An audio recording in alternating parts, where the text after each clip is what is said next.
3 crimes.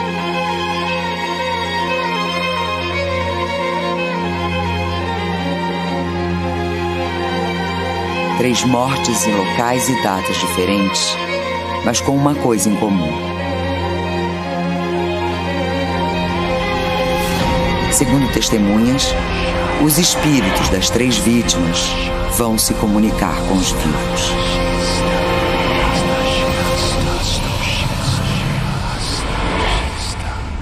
Eles foram unidos pela mesma causa, que seria provar a imortalidade da alma, provar a continuidade da vida, né? Conforme eles provaram através da psicografia.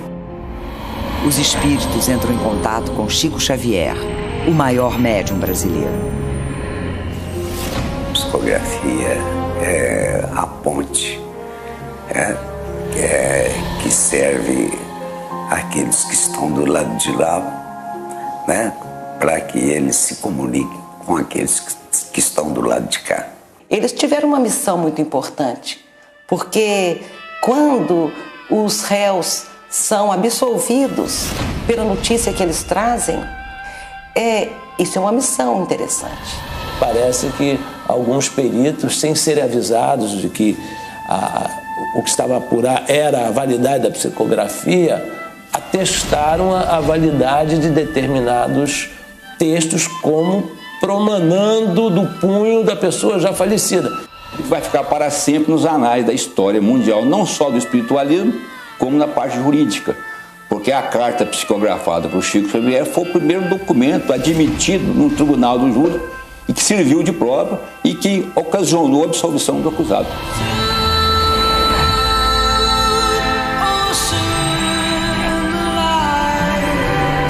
Um dia vamos saber pedir desculpas por palavras e atitudes impensadas.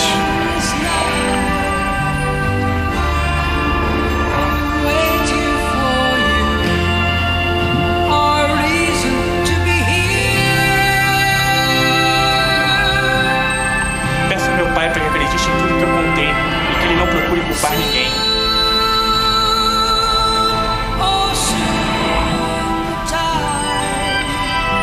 Eu pedi a Deus que não me deixasse morrer sem esclarecer a verdade.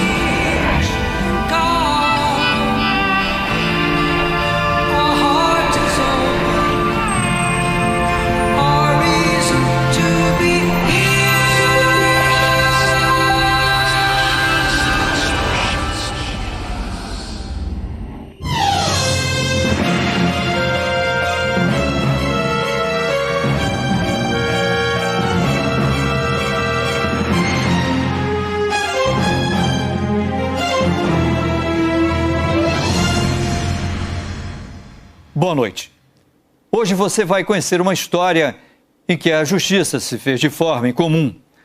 Dentro da série jornalística sobre os crimes que marcaram o Brasil, Linha Direta Justiça mostra 3 casos em que cartas psicografadas pelo médium Chico Xavier, com mensagens das vítimas, foram aceitas como prova pela justiça. A partir daí, 3 acusados de assassinato ficaram livres da prisão. Sobre o destino dos réus, Chico Xavier diz: recebo as mensagens, mas se a justiça acata as cartas como provas, não foi a meu pedido. Chico Xavier vivia na cidade de Uberaba, em Minas Gerais. Ele morreu há 2 anos e psicografou mais de 450 livros, traduzidos em 15 idiomas. Chico Xavier é um dos maiores fenômenos paranormais do mundo. As cartas psicografadas por ele, que mudaram as decisões da justiça, ganharam as páginas de jornais dos Estados Unidos e da Inglaterra. Chico atraía multidões em busca de contatos com os mortos. A venda dos livros publicados por ele sustentava asilos e orfanatos. Não apareceu, por enquanto, nenhuma frase resumindo uma filosofia correta de vida como aquela pronunciada por Jesus. Amai-vos uns aos outros como eu vos amei. Isto é, amar sem esperar ser amado. Antes de morrer, ele pediu para que não doassem seus órgãos e disse: dei minha vida para todos, para encarnados e desencarnados. Acho que tenho direito, na minha morte, de levar ao menos o meu corpo inteiro para mim. Chico Xavier morreu exatamente num dia em que o Brasil estava feliz e em paz. E realmente foi quando o Brasil tornou-se pentacampeão. Ele ainda perguntou o resultado, não assistiu o jogo. Perguntei e tinha certeza que o Brasil iria ganhar. O Chico, através de seu trabalho de psicografia, ele é alvo de estudos científicos. O Chico, através de seu comportamento vivificado durante a sua trajetória terrena, ele sintetiza a filosofia espírita através de toda a sua atuação, entrega, do seu trabalho imenso social. Essa pessoa passou metade ou mais da metade de sua vida dentro desta missão que está aí, ao alcance de cada um, para que a passagem dele por esta terra como exemplo de amor seja pelo menos um pequeno exemplo do que seja a presença de Deus. É engraçado, eu estou falando para vocês dele agora nesse momento e parece que eu tenho a sensação de que ele anda por aqui, sabe? É até estranho, as pessoas devem... Não sei como é que vão interpretar isso da minha parte. A história de Henrique Emanuel Gregóris. Pra que essa pressa, Henrique? Ô, mãe, tem que passar na obra e depois trabalhando. Que arma é essa, filho? Ô, todos os meus amigos têm uma, mãe. Não se preocupa. Arma é uma coisa muito séria, filho. Ô, mãe, seu filho sabe o que faz, não se preocupa. O espírito do teu pai já te salvou em várias oportunidades. Você não abusa. Henrique, como quase todo jovem goiano, tem uma mania perigosa. Sempre anda armado. Preocupado com o roubo de material na obra da casa que está construindo, Henrique contrata um vigia. Eu sei, fica de olho aí, hein? Aparentemente, ele era um cara que, eu encaro, eu topo tudo, mas não era nada, não era de briga, não era nada. Dias depois, Henrique é apresentado a um empresário. Henrique. Oi, João. Te apresentar, João França. Como vai? João Batista França. Muito prazer. Henrique Gregóris. É uma pessoa mais velha, agradável, uma pessoa muito agradável, que a gente gostava, né? Mas o Henrique teve contato com ele, assim, pouquíssimas vezes. A semana tá puxada lá no trabalho. Apesar da diferença de idade, Henrique e França se dão bem. Tem uma vida mais ou menos. Agora você, como é que um cara casado com você consegue ter uma vida como essa? Eu sou casado, mas eu não sou castrado, né? Henrique, eu não entendo você, rapaz. O cara é tão novo, assim, cheio de preocupação. Eu quero o melhor pra minha família. Agora essa obra lá em casa tá me dando uma dor de cabeça. Fico com medo de ser roubado. Ué, você não contratou um vigia? Contratei, dei até minha arma pra ele. Você não me consegue um revólver, não? Um revólver? Pode deixar. Deixa que eu te arranjo um. Em 10 de fevereiro de 1976, Henrique e o amigo combinaram de fazer um programa com 2 mulheres. O amigo João Pontes também é chamado para o programa. Você não quer vir com a gente, João? A Taninha arranja mais um amigo.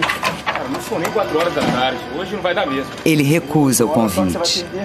É uma pena, mas hoje não vai dar. Tinha uma boate aqui em Goiânia que eu não me recordo o nome. Eles traziam umas bailarinas e aproveitavam e relacionavam com a gente. A gente era moleque, ficava encantado com aquilo, né?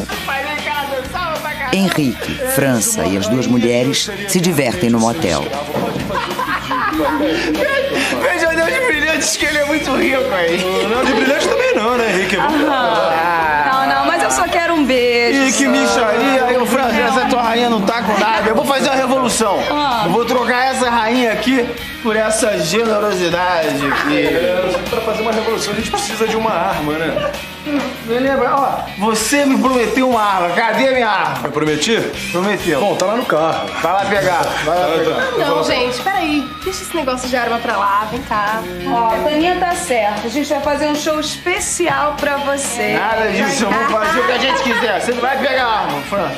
Senta aí. Aí ela saiu, pegou, entrou no quarto com a arma, já tinha bebido um pouco, né, ou bastante, e tirou as balas da arma e falou, tá aqui a arma. Oi, ó. Uma surpresa aqui pra gente, olha só que maravilha.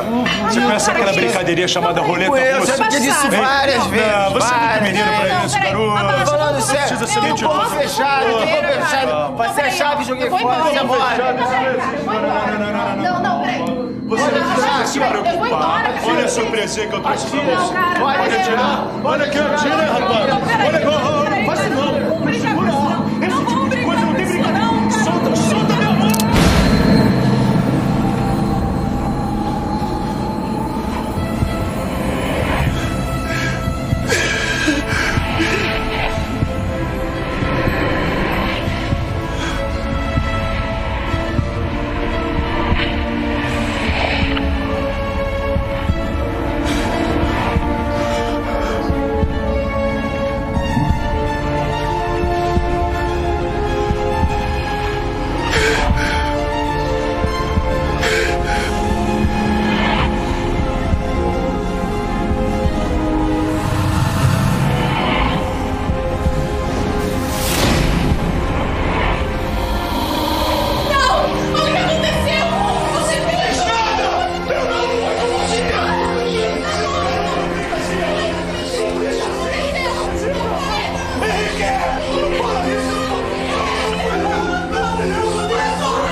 Faz isso, rapaz.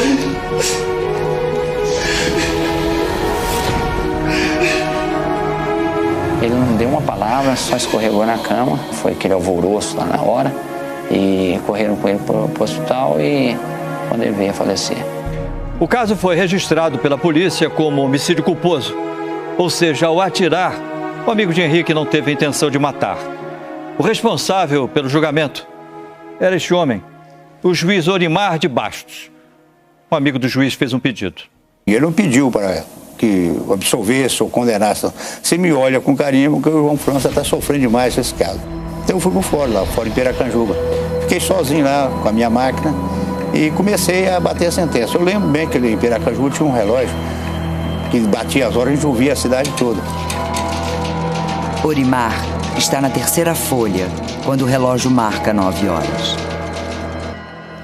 A partir desse instante, algo estranho acontece.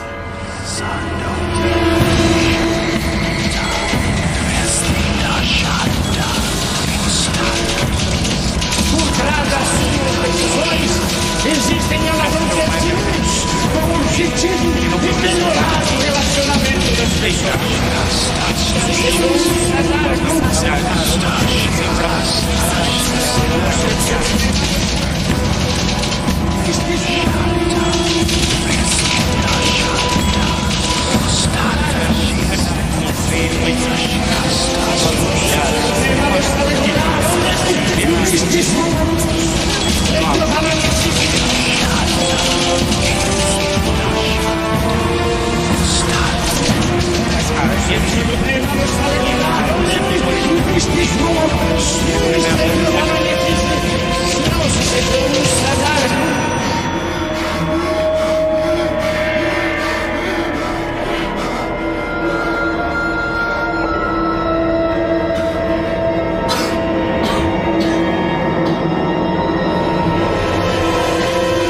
Durante 3 horas, Orimar escreve e não se recorda de nada.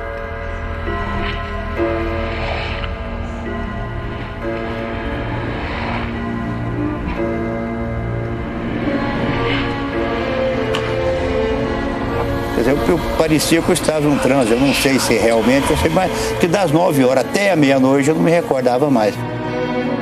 No dia seguinte, ao ler a sentença, Orimar toma um susto. Da 4ª página até a 9ª foi 9 páginas a sentença. Não tinha um erro da datilografia. E já da primeira 3 ia vários erros. Eu não me senti como se tivesse essa incorporação. Mas que houve algo sobrenatural, alguma coisa que aconteceu. Sabe que a gente faz a decisão analisando. Houve dolo, quer dizer, o dolo é a intenção de querer matar. Eu vi, não houve. Houve culpa.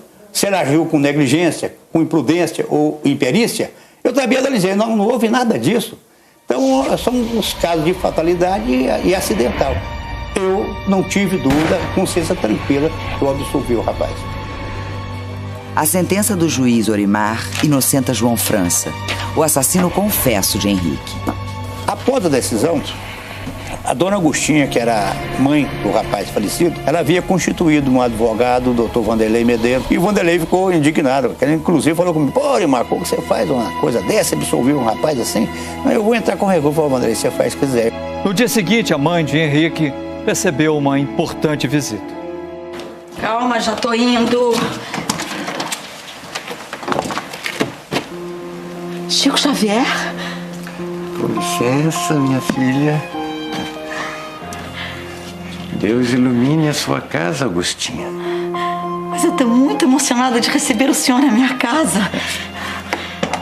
Eu vim receber uma homenagem aqui em Goiânia e foi providencial. Porque eu precisava muito falar contigo. Henrique esteve em minha casa em Uberaba e estava muito preocupado contigo. Quem está aí? Eu sei que tem alguém aqui. Quem é você? Henrique Manuel Gregórios. Henrique, o filho de Agostinha. Eu mesmo. E preciso que o senhor me ajude. Avise minha mãe para retirar o processo contra João França. Processo contra João França. Ele é inocente.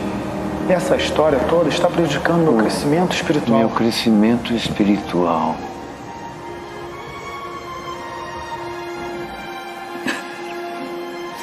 Aí ela foi atrás do Vanderlei: Vanderlei, eu quero que você não para com o processo. Não, Agostinho, eu já entrei com recurso. Não, então você dá um jeito de acabar com esse recurso. O recurso foi retirado e João França, o assassino confesso de Henrique, foi definitivamente considerado pela justiça inocente. Tempos depois, Henrique se manifesta através de carta e agradece à mãe, que atendeu ao seu pedido.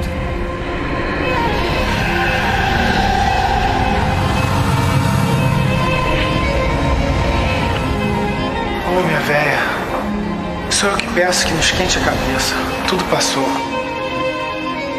Obrigado por seu esforço de não guardar ressentimento. Realmente seu filho estava brincando com a vida. Não tinha ideia de que o final seria aquele. Foi uma zebra sem tamanho que me surpreendeu. Mas não há de ser nada. Ô mãe, não culpe a ninguém. Eu agradeço o seu pedido ao nosso advogado, Dr. Vanderlei. E peço que transmita aos nossos, principalmente ao nosso Mário, o amor e respeito que me deram a paz. Quanto a essa parte dessa psicografia, eu acho que era exatamente o que o Henrique pediria. Porque o que aconteceu foi exatamente isso. Ele sabe que foi uma fatalidade e ele jamais queria que alguém pagasse por uma coisa que foi uma irresponsabilidade dos dois, mas que não era o caso de você prosseguir com o processo. A história de Maurício Garcês Henrique. Aos 15 anos, Maurício rouba o carro do pai para se encontrar com um amigo. Garanto. Deixa abusado, Maurício. Olha a curva, rapaz. Olha.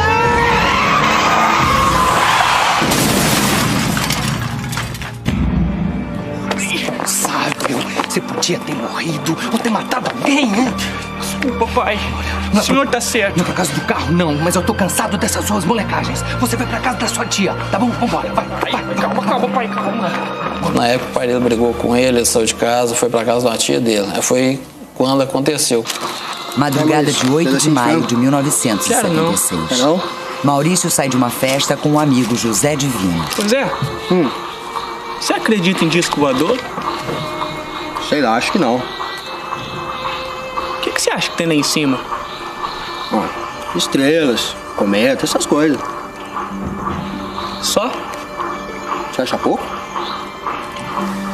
Não, é que... Você acha que os espíritos ficam lá em cima olhando pra gente? Ih, que papo brabo, Maurício. Acho melhor a gente ir pra casa dormir. Aliás, se você quiser ir pra aula amanhã, não passa lá em casa não, que eu não vou, viu? Me ajuda aí. Segura aqui o frango pra mim. Quando foi no outro dia cedo, no sábado, ele chegou cedo lá em casa pra gente ir pra aula. Aí eu falei: não vou pra aula não. E ele tava muito triste com essa situação com o pai, né? Ele tá fora de casa, o pai brigado com ele. E eu lembro direitinho, porque ele tava adivinhando. Maurício e Divino ouvem música e conversam na despensa. Sabe, Zé, tem vezes que eu me arrependo de ter nascido. Que isso, rapaz, que besteira. Daqui uns dias teu pai vai estar numa boa com você de novo. Sei não. Ele ficou muito magoado. Isso passa, cara. Esquece. Maurício, hoje tem uma festa pra gente ir, cara. E eu tô sabendo que a Erika vai estar lá. Jura? Uhum. Rapaz, fica até nervoso. Dá um cigarro, Zé. Eu preciso de um cigarro. Não, eu não tenho não, cara. O meu acabou. Um jeito vai ser atacar a pasta do velho Matias, né? Tem sempre um cigarro aqui dentro. Achou? Não. Mas achei isso aqui. Brinca com isso não, Maurício. Agora você vai ter que me dar um cigarro, ou então eu te mato. Para com isso, Maurício. A gente se encontra no além. Eu não tô achando a menor graça. E o meu pai não gosta que mexa nas coisas dele. Dá isso aqui que eu vou guardar. Tudo bem. Vou pedir um cigarro pra sua mãe. Aí eu saí pra cozinha, eu tomei o revólver dele, né, pra guardar, só que eu não guardei o revólver.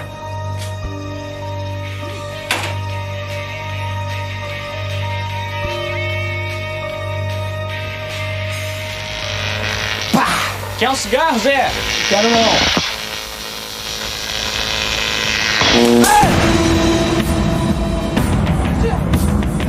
Ele atirou!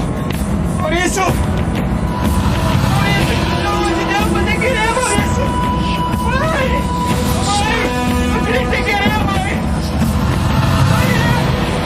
Maurício! Maurício! Fala comigo, Maurício! Fala comigo, não para!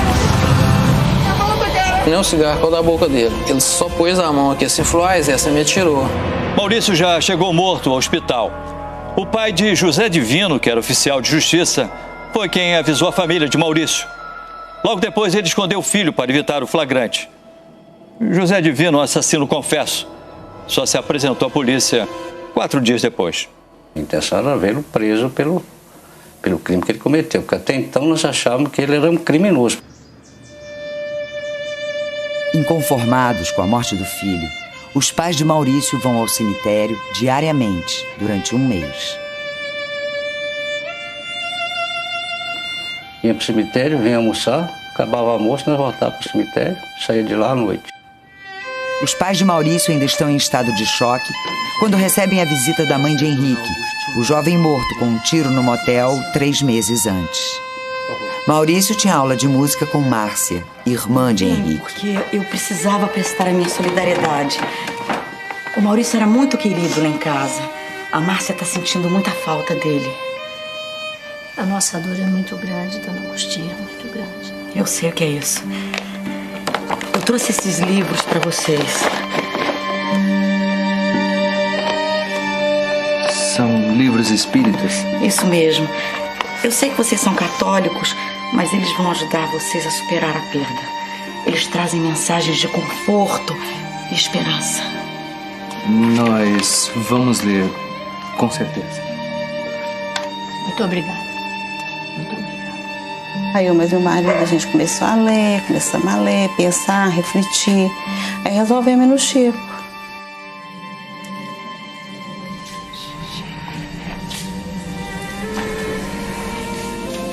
O que foi, minha filha? O meu filho, seu Chico. Eu não aguento mais de saudade. Eu preciso falar com ele. É preciso ter paciência. E diga o nome dele, a idade, e vamos esperar. Ele se chamava Maurício e tinha 15 anos. Aquele menino de Goiânia que estava brincando com o revólver com um amigo chamado Divino. Isso foi num sábado pela manhã, não foi? Começou a relatar a história pra mim, entendeu? Eu nunca tinha me visto. Porque aquilo ali não é que eu tinha lido no jornal, é porque ele estava tendo aquela visão ali, estava me falando. Ele podia estar aqui vendo, além de mim, mais umas 5 pessoas e dando nome a cada uma dessas pessoas e dizendo que parentesco essa pessoa tem comigo. Os pais de Maurício começaram a frequentar um grupo espírita. Eles receberam pequenos bilhetes em que o filho dizia estar bem e prometia escrever assim que fosse possível.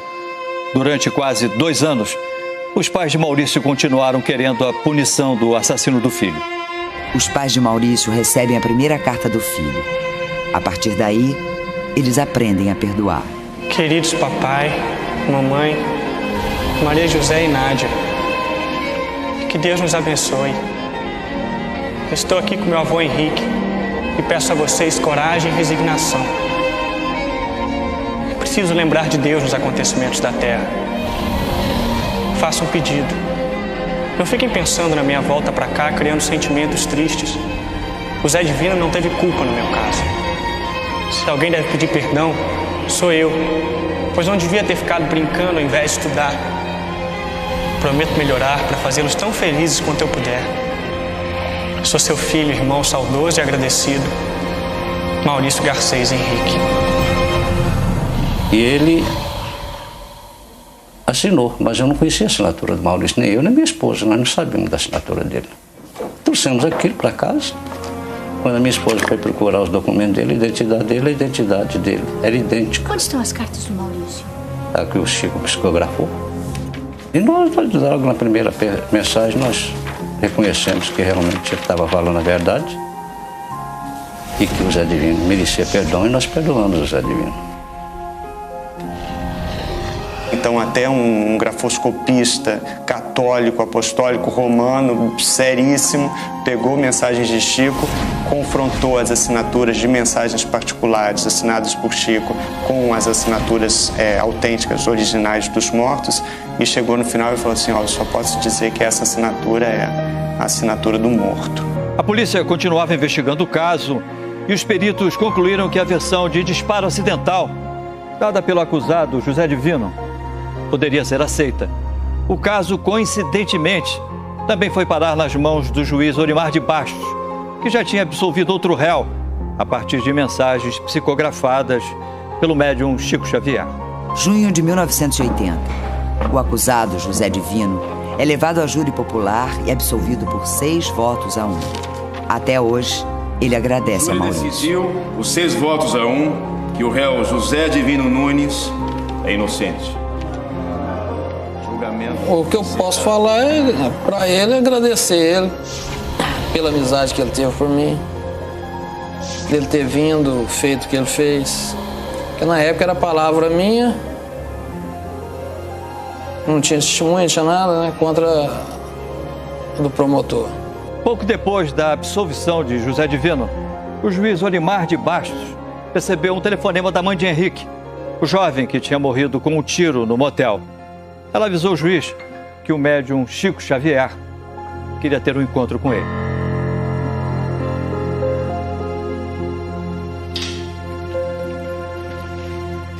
É uma honra muito grande recebê-lo em minha casa, doutor. Não, a honra é minha. Sempre tive muita admiração e respeito pelo seu trabalho. E eu pelo seu. Aliás, foi de grande serventia você ter escutado os nossos amigos desencarnados. Só fiz a minha obrigação e julguei de acordo com a minha consciência. E as de nossos colegas que não estão mais aqui. Como assim?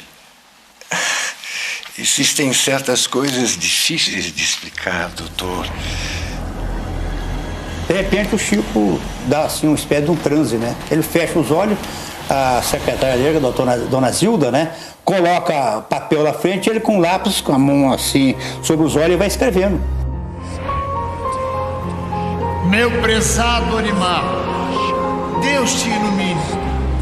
Não estranhe as decisões que você tomou.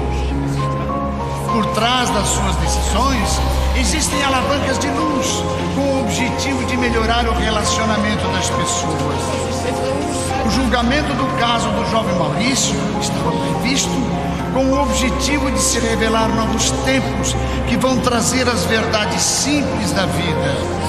Que Deus o abençoe e fortaleça conduza e inspire. São os nossos votos. Adalberto Pereira da Silva.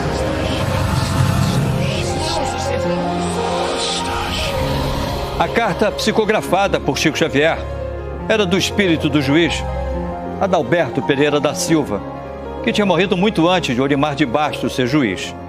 Na mensagem, o espírito citava ainda o nome de outras 14 autoridades que atuaram na região de Goiás e que já tinham falecido há muitos anos.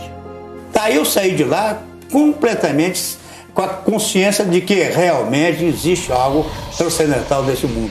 A absolvição dos acusados das mortes de Henrique Maurício causou muita polêmica e até hoje provoca discussão. Afinal, a justiça deve considerar cartas psicografadas como provas para inocentar acusados de homicídio. Uma carta psicografada não demonstra um fato. Não se tem meios de comprovar de que aquela carta efetivamente foi escrita ou inspirada por um espírito já desencarnado. Eu vou ficar meio neutro hoje. Na época eu acreditei.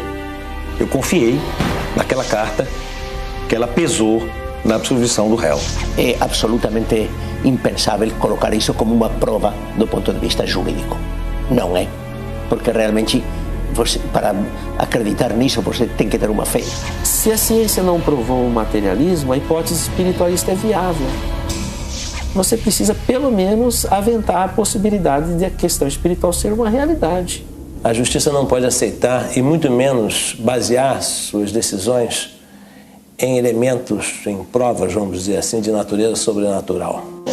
Se essas mensagens têm comparecido como peças para a defesa de alguém, não é a meu pedido e nem por interferência minha, porque eu respeito as pessoas e respeito os espíritos que se comunicam com muita veneração pelo intercâmbio espiritual. Apesar das opiniões contrárias, em junho de 1985, no Mato Grosso do Sul, o corpo de jurados absolveu por 7-0 o réu João de Deus, que tinha sido acusado de matar sua mulher, a ex-miss Campo Grande, Gleide Maria Dutra. Embora a inocência de João não fosse unanimidade entre as testemunhas, os jurados, mais uma vez, foram influenciados por uma carta da vítima, psicografada por Chico Xavier. A história de Gleide Maria Dutra. João de Deus, que estava em prisão preventiva, é beneficiado por habeas corpus e vai procurar Chico Xavier. Ela é uma miss? É. A sua Gleide Maria está aqui com a gente. Está dizendo que está tudo muito bem. Só que não quer que você chore mais. Ela vai escrever para você. Fique com Deus, sim. Ele saiu do quartinho, era 3 horas da manhã. E começou a psicografar. Até às 5:30 da manhã, mais ou menos. E a terceira carta era dela. Querido companheiro e esposo de coração, eu mesma pedi a Jesus que me permitisse não me afastar do corpo sem que eu pudesse esclarecer a verdade. Eu sentei na cama quando eu notei que você tirava o cinto cuidadosamente. Nem eu e nem você sabemos explicar como o revólver foi acionado e a bala atingiu a minha garganta. É difícil dizer para você que não ajudou. Ajudou, sim. Porque a própria família dela aceitou as mensagens como verdadeiras. 5 anos depois, João foi novamente levado a julgamento e condenado apenas a 1 ano e meio de prisão por homicídio culposo. Ou seja, a justiça entendeu que ele não teve intenção de matar. Mas o crime já tinha sido prescrito e ele ganhou a liberdade. Hoje, João de Deus está casado e prestou uma homenagem à ex-mulher que morreu assassinada. Deu à filha o nome de Gleide. Francisco Cândido Xavier, pessoa de muito pura intenção e até ingênuo, a meu ver, foi por defesa, por amor à doutrina que ele tinha, levado a crer na veracidade daquelas mensagens. Mas, na minha visão, eram falsas, eram mistificações. O Chico ele falava sempre que todo médium é falível, todo médium erra, e erra muito. Você tem que saber muito bem como é que aquela mensagem chegou até aquele médium, o que foi dito pela família antes, aquele médium, até essa mensagem ser escrita. Apesar da polêmica causada pelas cartas de Chico Xavier, milhares de pessoas são gratas ao médium por terem se comunicado com parentes mortos. Uma delas é a atriz Nair Belo, que perdeu um filho num acidente de carro e recebeu cartas dele. Tem uma passagem, por exemplo, em dezembro, que nós estávamos jantando e ele disse, olha, eu não vou para Limeira. E aí eu tive uma discussão com ele. Discussão não, aquela coisa de mãe e filho. Não, você vai, faz 20 anos que a gente vai, você tem que ir e tal, não sei o quê. E a discussão acabou aí. E aí na carta, ele se refere a essa discussão. Ele diz assim, mãezinha, na hora que eu disse que eu não ia para Limeira, era mentirinha. Ninguém lembrava. Meu marido não lembrava, meus filhos, só eu lembrei da discussão. Quer dizer, coisas maravilhosas, sei lá. A emoção que eu tive ao encontrar o Chico Xavier é uma coisa assim indescritível, que eu guardo até hoje na minha mente. Eu costumo dizer que o choro que eu tive, porque eu me debulhei, mas eu tive um choro convulsivo ao olhar a figura do Chico, que eu costumo dizer que a felicidade no momento, ele me fez sentir que a felicidade não é abstrata, ela é concreta. Acho que o Chico foi um cara que concretizou muito esses ideais, não só escreveu e falou, mas que colocou a vida dele a serviço desses ideais, mostrando que é possível a gente construir alguma coisa mais solidária, um mundo mais solidário, um mundo mais humano. Para os parentes das vítimas, a psicografia é um canal para amenizar a saudade e divulgar mensagens de conforto e esperança. Que Deus conceda a todos a cara para enfrentar dificuldades e coragem para viver. Visitei cárceres, hospitais e moradas de recuperação para conhecer os que estão nesses lugares cumprindo atas sentenças e descobrir que os maus não existem. Existem os infelizes, vítimas da própria agressividade ou dos próprios descuidos, e ampliei assim minhas possibilidades de luta pela vitória. Peço a você paz e alegria. Você nada fez para atrair a tristeza e a desolação. Deus, que nos enxerga por dentro, sabe que a nossa consciência está plenamente tranquila. Portanto, a questão da psicografia, ela deve utilizar como critério a dignificação e divinização do homem. Se ela é utilizada para justamente dignificar as pessoas para as quais esse meio nos serve, então ela é, cristãmente falando, ela é perfeita. Em junho de 2001, um novo mistério envolveu o médium Chico Xavier. Doente, em um quarto de hospital, ele disse ter recebido uma visita na forma de um raio de luz. Veja a imagem registrada por um cinegrafista. Minha mãe. Chico Xavier morreu 1 ano depois.